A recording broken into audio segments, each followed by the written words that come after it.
Hey, all you writers out there, it is Friday, which means it's time for us to talk about everything you need to know to write, publish, and promote a great book. I'm Elizabeth Ann Atkins, co-founder of Two Sisters Writing and Publishing, and I'm here with our superstar author, Joanie Lindenmeyer, and we have a hot topic for you. Welcome, Joanie. Hi there, Elizabeth. Good to see you. How are you this beautiful day? I'm as great as these beautiful flowers here on my desk, which is a Oh, ginormous bouquet. And every time I look at it, I feel so happy. And I'm happy to see you. I'm happy it's Friday. It's a beautiful month. It's still July. It's still summertime. So all good.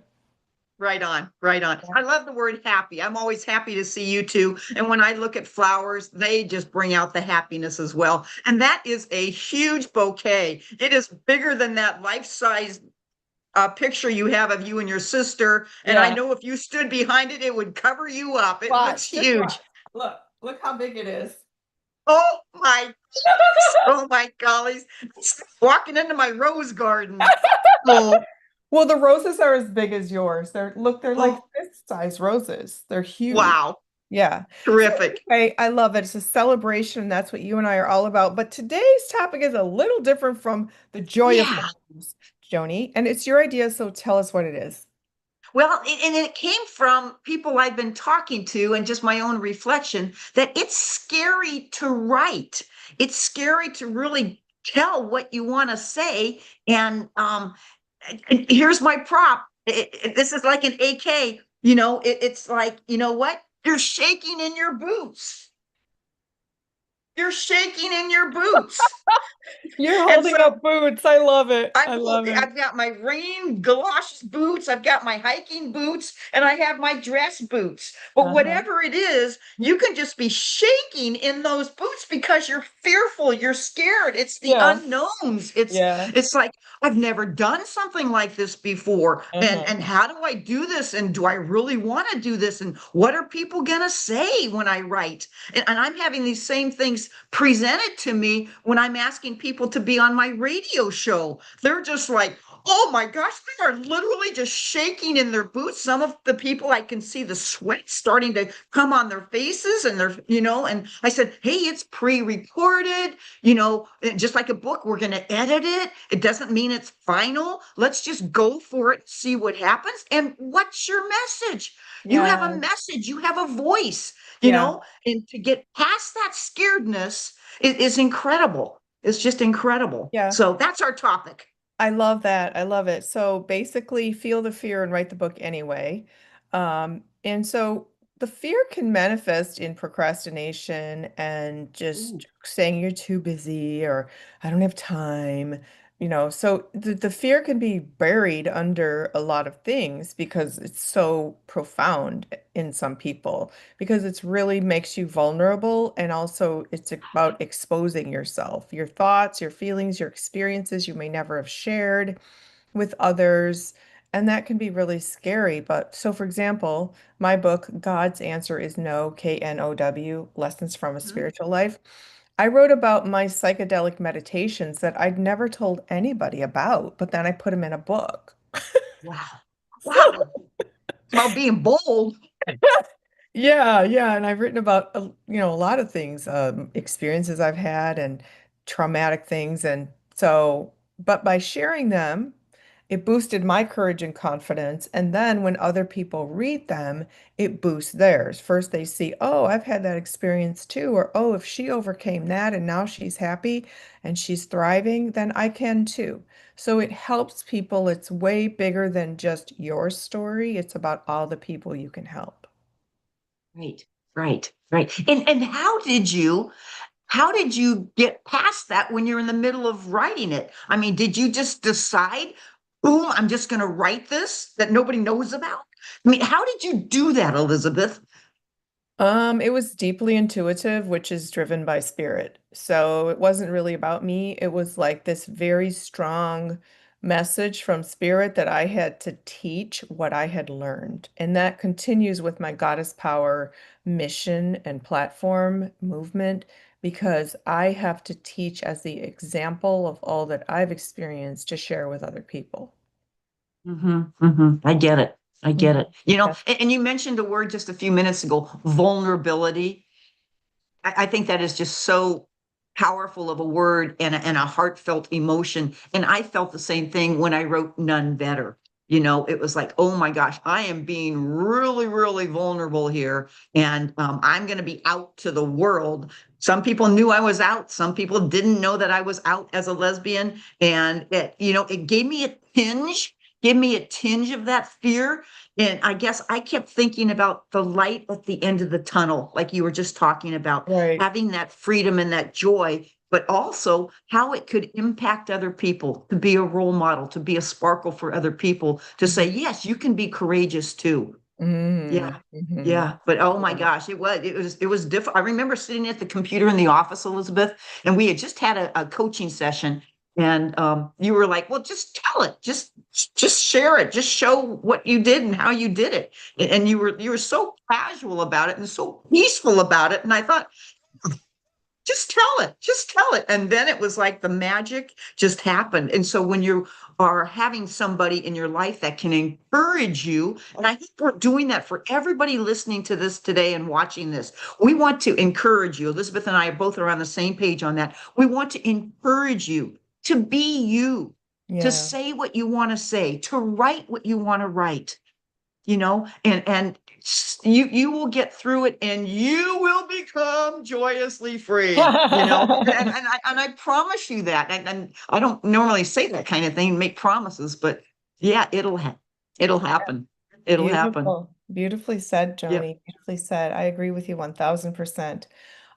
So fear. Tell us how fear manifests in your writing, Joni. Did you ever, when you were writing passages about the stories, did you ever stop and say, wow, this is really scary? Well, let me think about that. That's a really good question. um yes, yes, I did. And I've always believed fear, false evidence appearing real. I don't know where I Okay. heard that, but yes. And I knew that it was a fear, just like people have a fear to get up and speak, or people have a fear of. Here's a self disclosure here. I have never been a clothes shopper. And Carol was my clothes shopper. And just a year or so ago, with my sister Gail, I just burst into tears going, "Oh, we need that. We have to go to a store to buy clothes. I need dress pants and I need this and I need that. And I'm not a fashion model. What can I Uh, say?"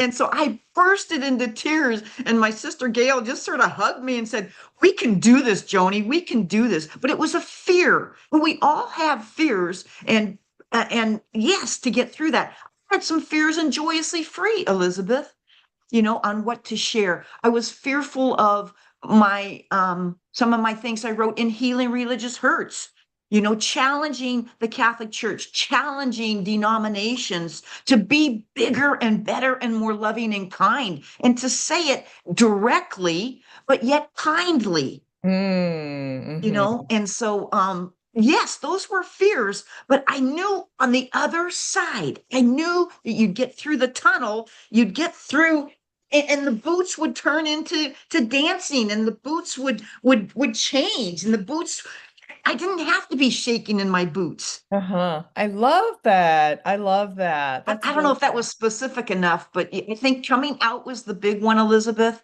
and then taking my religious stance and my spiritual stance for people to think bigger and bolder and more loving and kind. That was love it. huge to say that. Yes, that's beautiful, Joni. Beautiful, Yeah. beautiful.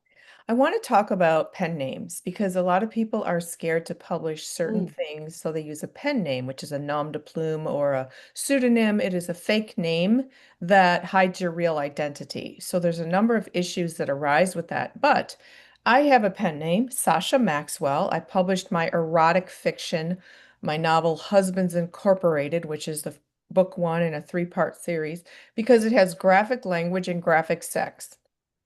And so I write books for prominent people. I have my own books and our company. And so I wanted to distinguish my erotic writing under a different name, a different brand. And so that's legit. I'm not obviously I'm announcing it, so it's not really a secret, but it's about just distinguishing brands. So Husbands Incorporated is my pen name, Sasha Maxwell, which I just love. Sasha Maxwell, she writes about really graphic things and she just lets it rip and she doesn't care what anybody thinks and she is amazing. So she's sort of my literary alter ego. And Like a superhero. yeah, she's amazing. I When, love when her. you're a kid and you have a superhero, oh my gosh, I Yeah. think that's what it is. Yes, yes. So, an issue that arises when people want to write under a pen name, Joni, is they ask me all the time, well, how do I promote my book under a fake name? Yeah. Obviously, you can't go on TV and say, hi, this is my book. It's not really me. But they're worried about the professional ramifications first and Mhm. foremost. And also, if they're writing about family, that they're worried about the consequences of outing people, not outing about LGBTQ, but outing people's bad behavior in their families. So they're worried about it. And it's really a dilemma on how to promote a book without exposing your real identity. Because you can't go to a book fair or a bookstore and say, hi, this is my book, but it's not really me. So you have to do, thankfully, there's a lot of options online for people to do promotions where you never have to show your face. You can do voiceovers on TikTok videos or just show the book or have animation or photos and videos that illustrate something in the book without showing you. Obviously, people love to meet the author and know the author. And just like you, Joni, you're out everywhere. Literally, you Mhm. went to 10 prides last year. You speak at churches, you speak in restaurants and organizations. You're all over. So you are promoting your book front and center, live, Joni, here I am, listen to me, Mhm. this is the message. And it gets the Mhm. results. I mean, that's why you're a best-selling author. And so, what are your Thank you. tips for people who, you're welcome, especially people who are LGBTQ plus and are not out? They do not want to um, publish their book under their name because they're still in a phase where they don't want it broadcast that they're gay. Right. Right. Elizabeth, come from such a different angle than you do on this. And I I am not a person to keep secrets. I am not a person to go that way of having another name. It's like it's me. That's what I believe. But I so respect people that are not ready or ever will be to move to that point. And that's what is so different from how I live my life and other people how they live their life. And Mhm. but I'm not like I said, I respect and honor them for the decisions that they make, but it's Mhm. not me. It's Right. not me. I am so truthful, honest. My nose will never grow like Like Pinocchio, Pinocchio. Okay. and sometimes that gets me into trouble big time because I am so vulnerable. I am so out there, but at the same time, I think the benefits outweigh the whatever. And I just have to be honest and truthful to who I am. And Yeah. you and or whomever needs to be honest and truthful to themselves, Hmm. Right. and Yeah. that I Okay. think that's the key. And I think it's the same thing with I'm so much involved in the radio business right now. It's the same thing there that people only want to use a first name or initials. They don't want their name Oh, out there. oh, And I get that. That's all good. That's all good. And people are different throughout their life, and who knows what might happen, you know? okay. Wow, interesting. I'm so happy that you're an example that people can aspire to, but the reality of publishing under a pen name is huge and pretty frequent when I'm coaching people. They say, I don't want my name used. What am I going to do? I don't want the ridicule, consequences, criticism, etc. And that's just an outgrowth of fear, which is legitimate in many people's lives, especially if they're in a Right, career. Unfortunately, in this world, people feel they can't be their authentic selves because of the very, very severe consequences that they might face with relationships or professionally or whatever else. So it's real. right. So my recommendation is if you want to use a pen name, use one, and then find Mhm. a creative way to promote your book. without exposing your face and your real identity. You can do it. There Hmm. are lots of Hmm. prominent people. Actually, there's actually some very successful authors who, like Nora Roberts, she's a romance writer, very successful. She publishes under J.D. Robb as her sort of mystery-ish, I think. But she has a Hmm. whole different brand from romance and it's under a different name. Obviously, it's not a secret, but you can also use a pen name to distinguish yourself, your brands, like I do, Hmm. distinguish that this is a whole different topic and therefore it's going to have a whole different audience to market to. So let's have a different brand because when people hear Nora Roberts, they hear successful romance author. But when they hear Right. J.D. Robb, they hear, oh, I think they're mysteries or crime Yes, stories. they are.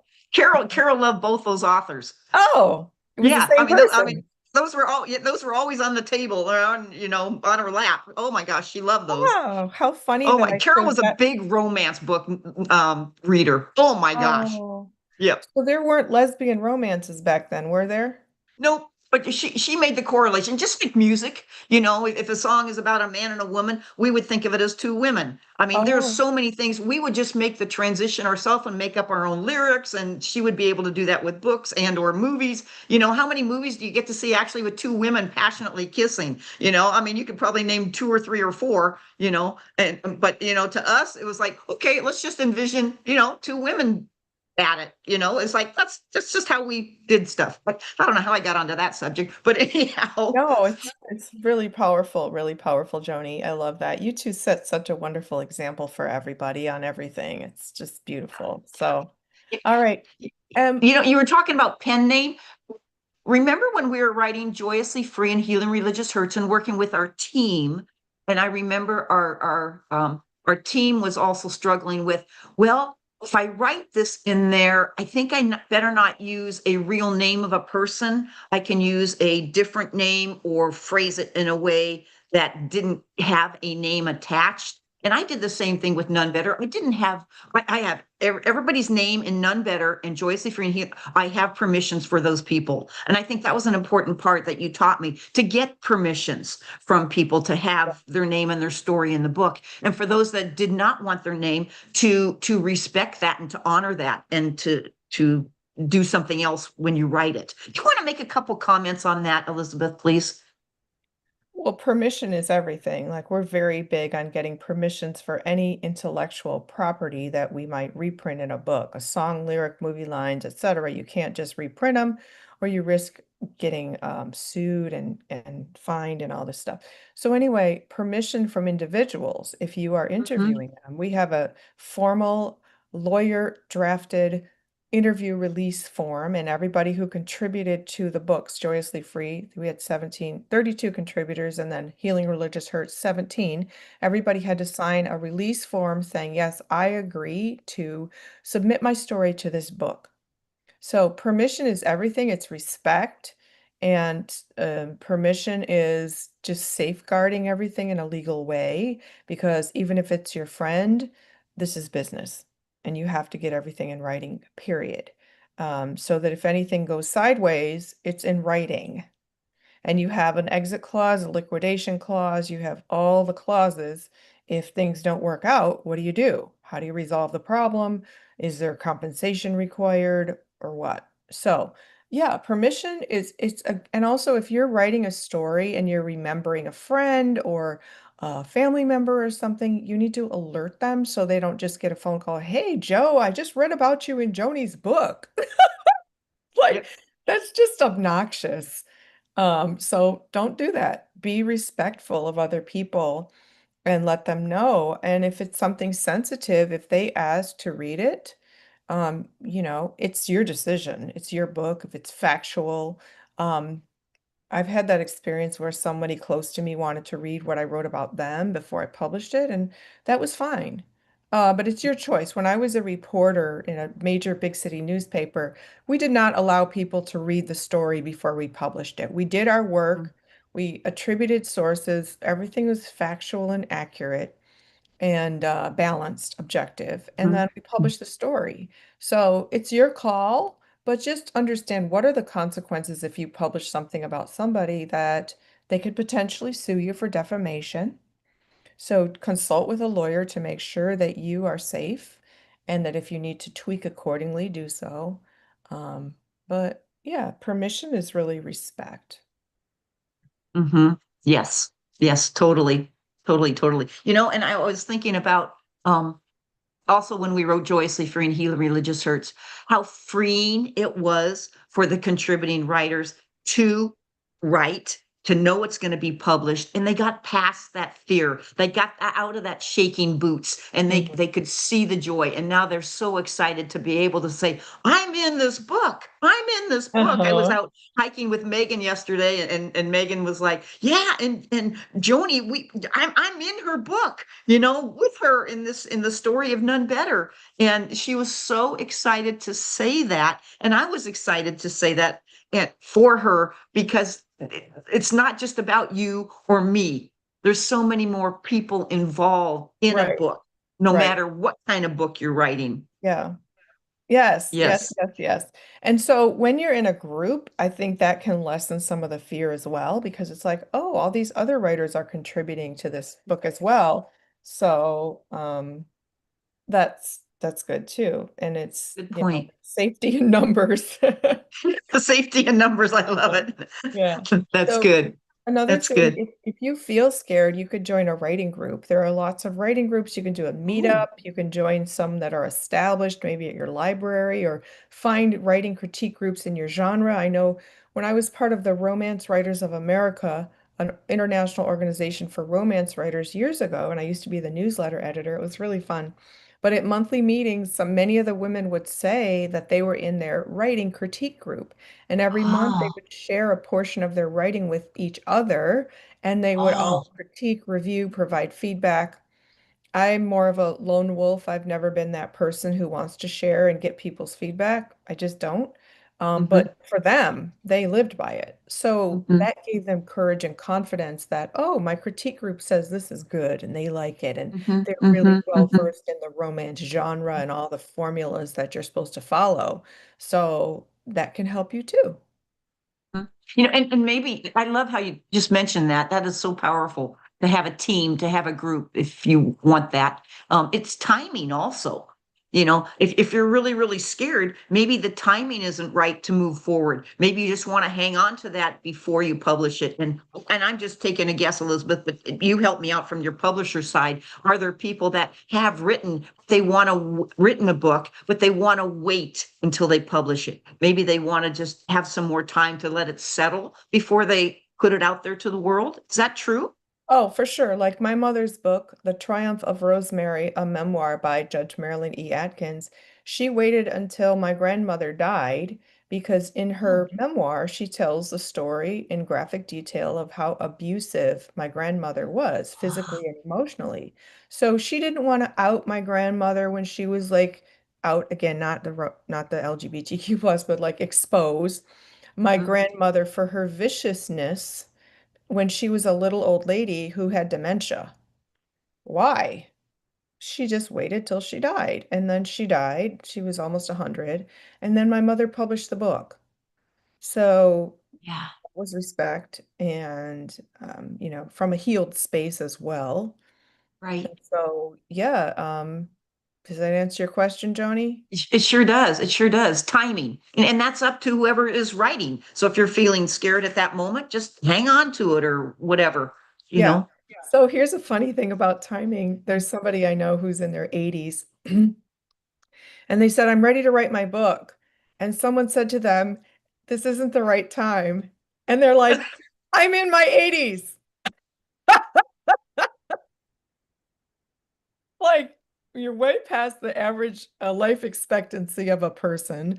And so you better Right. get it done ASAP. But I know someone in their 50s who's like, I need to get my book done now because if I get dementia, and I've had people come to me saying, I want to write a book, and then they Hmm. get dementia and they can't write the book and they died without writing a Right. book. So there is fear, that's a motivator. Fear that you won't Yes. have the capacity to do a book once you are not mentally able anymore or physically able or whatever else. But you talked about timing, Joni. People often wait until they're retired so that they have the freedom and the time and the resources, and their kids are grown, they're not paying college tuition anymore, all that stuff, that they have the resources, the time, the energy, and the focus to actually write their book. So, yeah, because Yeah. and also Yeah. once they're retired, their fear of the professional ramifications that could occur from writing a book, like exposing things about Mm-hmm. yourself and Mm-hmm. your personal life, etc., are no longer an issue because you're retired, you're done. You don't have to Mm-hmm. worry about what your boss is going to think or what are the board of directors going to say if you talk about whatever topic you expose. It doesn't matter Mm-hmm. anymore. You are filled with wisdom. Oh my gosh, those are all good things. Oh my gosh. Thanks, Yes, Johnny. yes. It was so funny. Just last week, I was talking to some 20-year-olds and they said, "Well, how old were you when you wrote this book?" I said, 66. They're like, gosh, I had 40 years of love life, and then Oh, finally it hit them, of what that oh, really meant. But uh-huh. yeah, yeah, timing and age and all that. Oh, such wisdom today in our show. This is Yeah, incredible. for This sure, is for sure. incredible. Yep, Yeah. So yep. any final words, Joni, about how to make writers be less afraid and actually just write the book and publish it? Step out of the boot. Step out of the boot. Don't be afraid. Don't be scared. Yeah, I mean, or live with it or get through it or whatever you need to do to make that happen, Mhm. and be you. I think that's my biggest tip is be you. You can do it, whether it's radio or writing or speaking, you can do it. I love it. I love it, Joni. Well, I'll just echo that. Writers, find the courage, find the confidence, write your story, write your book, do what you need to do, whether it's a novel, a memoir, a how-to book, poetry, whatever you're doing, just write it. Get it done. It's going to boost your courage and confidence, and it's going to help people everywhere. When you show up in your most authentic, powerful self, it's going to help other people do that when they read your book. So you can do it. So please visit twosisterswriting.com where you can learn how I can serve as your book coach to help you write your book and also publish your book. We publish on a global platform and it gets your book into the hands of people all around the world, which is so exciting in hardcover, paperback, and ebook. I'm Elizabeth Ann Atkins, co-founder of Two Sisters Writing and Publishing, and I'm here with our superstar author, Joanie Lindenmeyer, and we are so happy that you joined us. We look forward to seeing you next week, and we wish you happy reading and happy writing. For a great podcast today, Elizabeth. Bye.